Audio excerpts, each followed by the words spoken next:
Yohanes 3 ayat 16.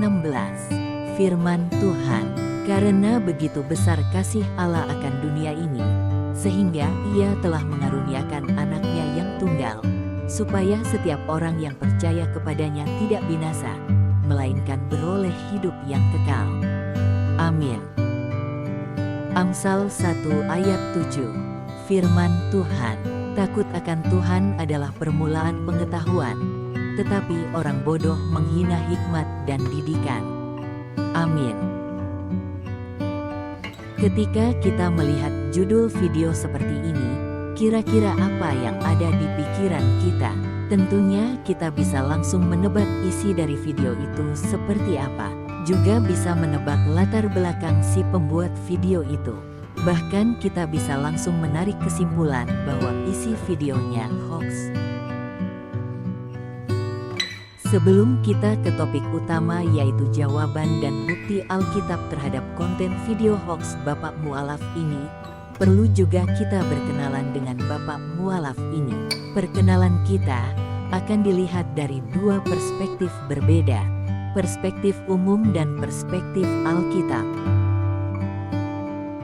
Poin 1. Perspektif umum, menurut KBBI Mualaf sama dengan orang yang baru masuk Islam.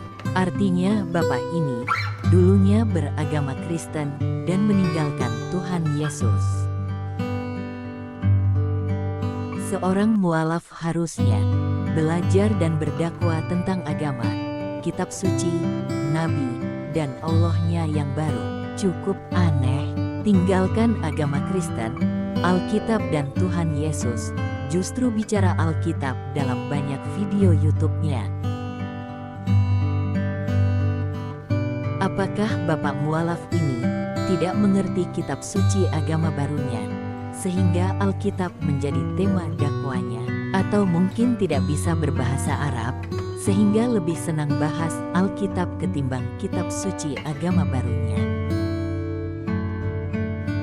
Atau mungkin bahas Alkitab lebih aman dan tidak beresiko, dibanding kalau berdakwah pakai kitab suci agama barunya? Mungkin juga Bapak Mualaf ini gagal move on, sehingga Alkitab menjadi pelampiasan hati yang bingung. Poin 2. Perspektif Alkitab. Pandangan Alkitab bagi mereka yang dengan sadar meninggalkan Tuhan Yesus. Yohanes 6 ayat 64 dan ayat 70. Firman Tuhan. Tetapi di antaramu ada yang tidak percaya. Sebab Yesus tahu dari semula siapa yang tidak percaya dan siapa yang akan menyerahkan Dia. Jawab Yesus kepada mereka, Bukankah aku sendiri yang telah memilih kamu yang 12 ini? Namun seorang di antaramu adalah iblis. Amin. Mari kita lihat sepak terjang iblis dalam Alkitab. Yohanes 8 ayat 43 dan ayat 44 dan ayat 47. Firman Tuhan, kata Yesus kepada mereka, Apakah sebabnya kamu tidak mengerti bahasaku? Sebab kamu tidak dapat menangkap firmanku. Iblislah yang menjadi bapamu, dan kamu ingin melakukan keinginan-keinginan bapamu. Ia adalah pembunuh manusia sejak semula dan tidak hidup dalam kebenaran, sebab di dalam dia tidak ada kebenaran. Apabila ia berkata dusta, ia berkata atas kehendaknya sendiri, sebab ia adalah pendusta dan bapa segala dusta. Barang siapa berasal dari Allah, ia mendengarkan firman Allah, itulah sebabnya kamu tidak mendengarkannya, karena kamu tidak berasal dari Allah. Amin.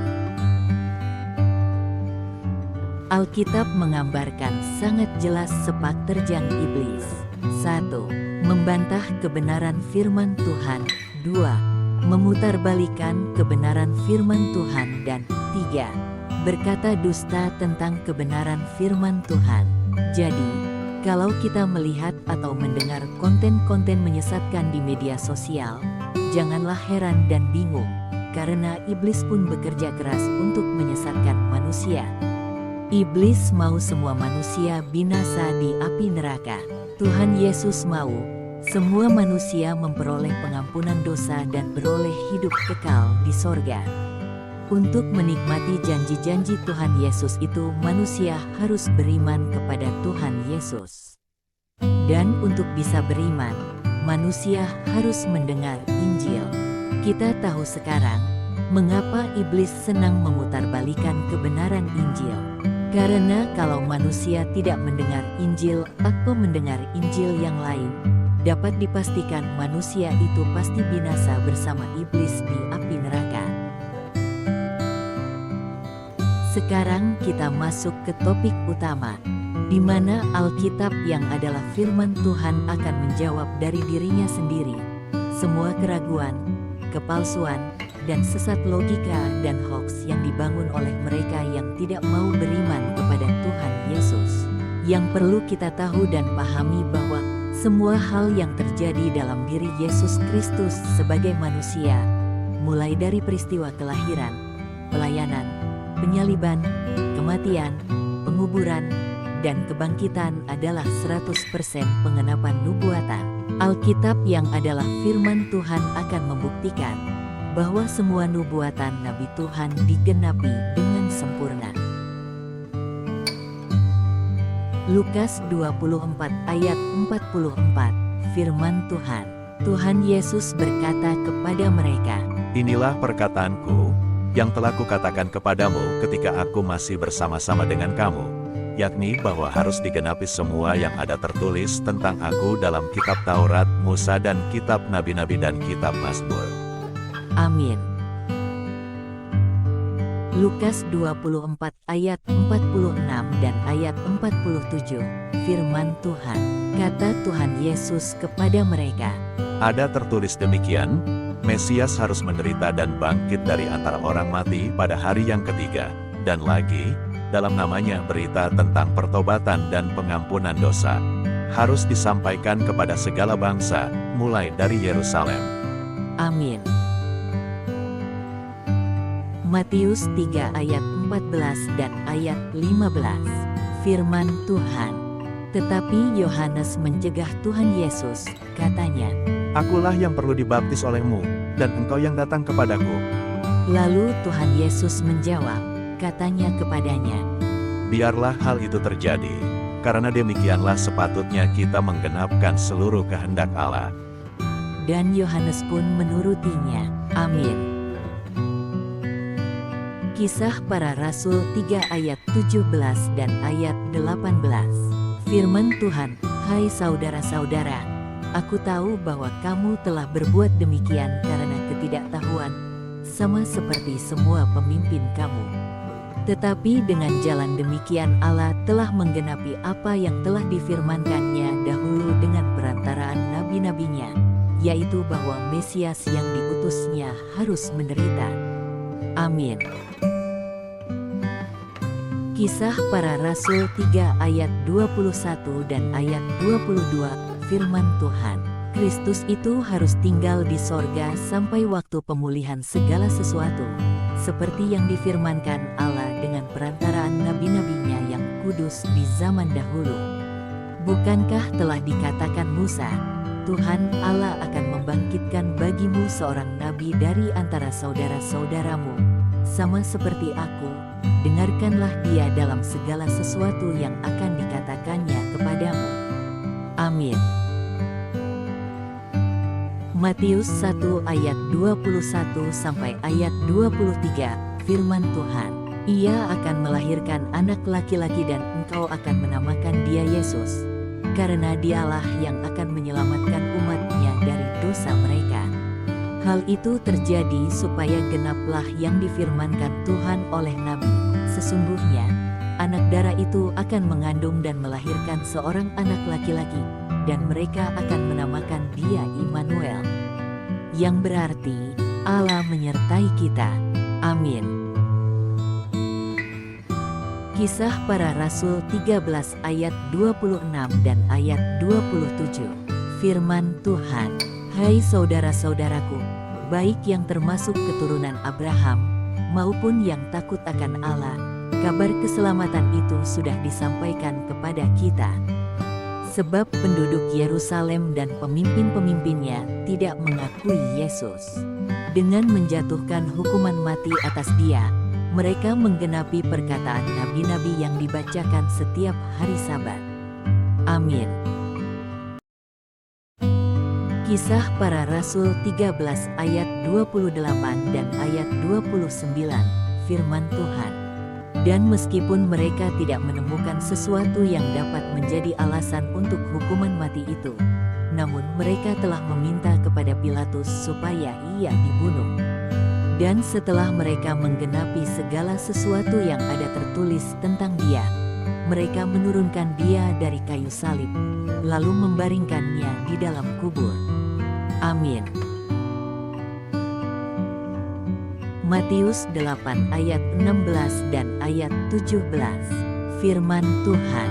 Menjelang malam dibawalah kepada Yesus banyak orang yang kerasukan setan, dan dengan sepatah kata Yesus mengusir roh-roh itu dan menyembuhkan orang-orang yang menderita sakit.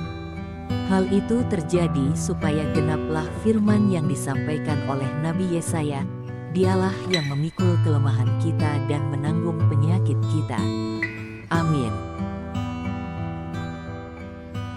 Matius 13 ayat 10 dan ayat 13 dan ayat 14, firman Tuhan.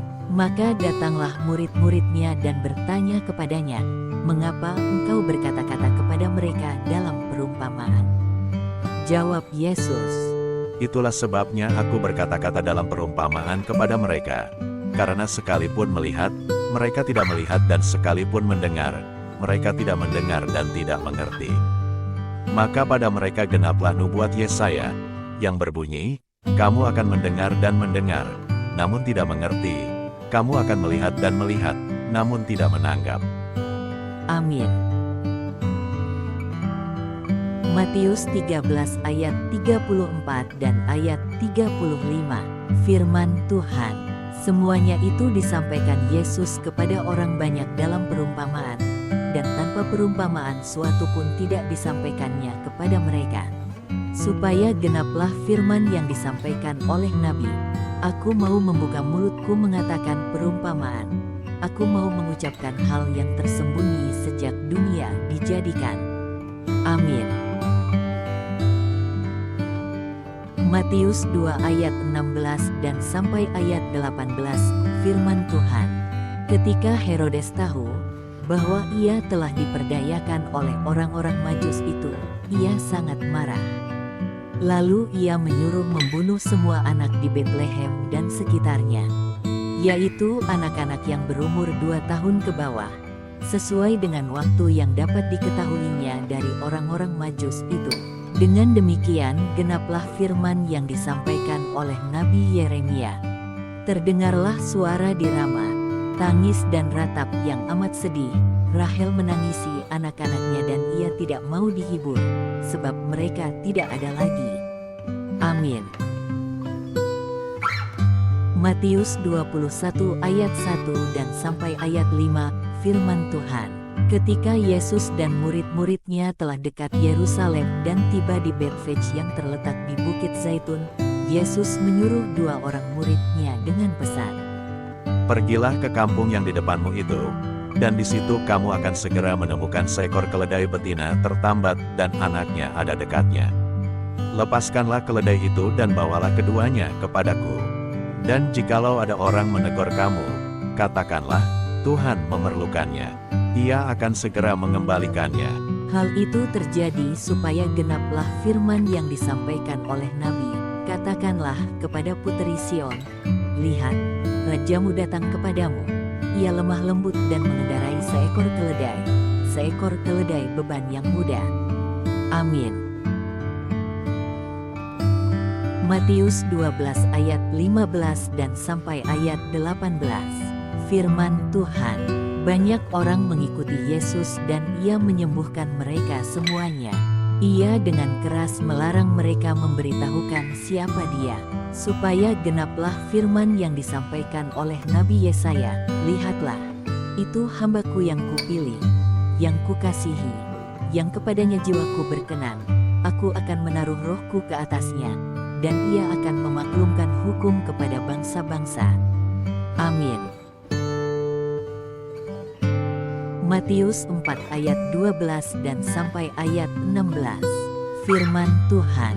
Tetapi waktu Yesus mendengar bahwa Yohanes telah ditangkap, menyingkirlah ia ke Galilea.